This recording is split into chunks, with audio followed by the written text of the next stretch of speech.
Ici, en Haute-Garonne, se développe la culture du cannabis sativa pour un usage industriel. Soyons clairs, rien à voir avec le cannabis indica aux effets psychotropes.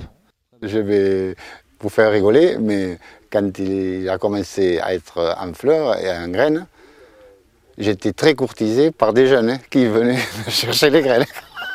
C'est vrai. Or, cette espèce contient moins de 0,2% de tétrahydrocannabis, la molécule à effet psychotrope.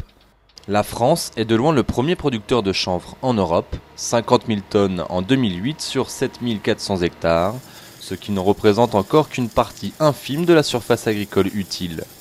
Néanmoins, le marché se développe et les perspectives sont bonnes. Sa culture présente de nombreux atouts. Le premier atout, c'est que, c'est le premier comme un avare, c'est une culture qui ne nécessite pas d'emploi de produits phytosanitaires. Bon, aujourd'hui, on sait qu'avec le plan Éco-Phyto 2018, il faudra réduire de 50% l'utilisation des produits phytosanitaires. Donc c'est une culture qui permettra aux agriculteurs qui feront cette culture d'arriver plus facilement à cet objectif. Voilà, donc pas de produits phytosanitaires. Le deuxième, c'est que c'est peu gourmand en azote, c'est 50% des besoins par rapport à une culture de maïs. 2 points qui permettent de cultiver à proximité des zones de captage d'eau potable. De plus, le chanvre est un faible consommateur d'eau. Entre la fourniture du sol et la pluviométrie naturelle de la région, il n'y a pas besoin d'apport d'irrigation, donc c'est une culture intéressante pour les zones où la disponibilité en eau est limitée.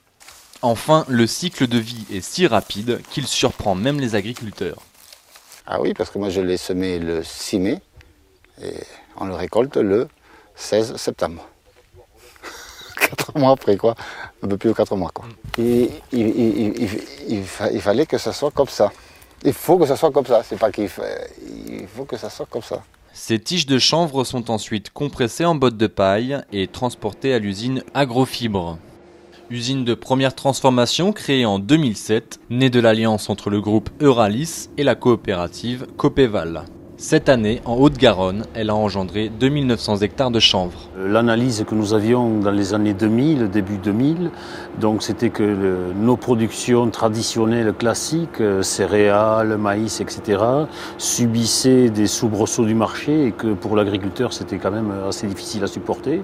Donc il fallait trouver des productions qui permettent à la fois de sécuriser le revenu des agriculteurs, du moins sur une partie de leur assolement, mais également d'aller rechercher le plus de valeur ajoutée possible dans la transformation des produits.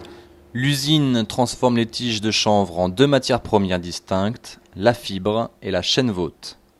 De la paille, pour arriver aux 2 produits que l'on retire de la paille, c'est d'une part la fibre, qui est en fait le tour de la tige, qui est la périphérie de la tige, et la chènevote qui est le bois, donc la moelle, l'intérieur de la tige.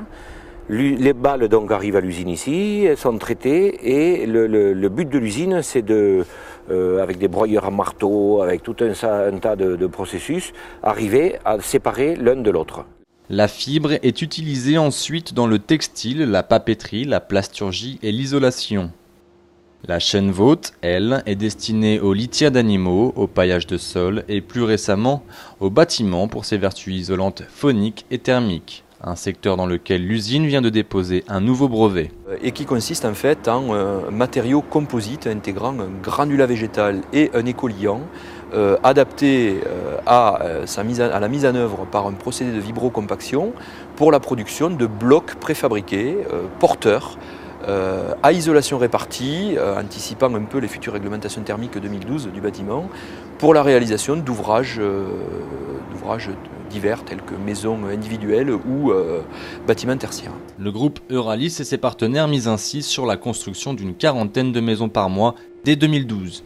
Une culture peu polluante pour la production de produits moins polluants et mieux recyclables. Le chanvre serait-il amené un jour à véritablement changer le paysage de l'agriculture française ?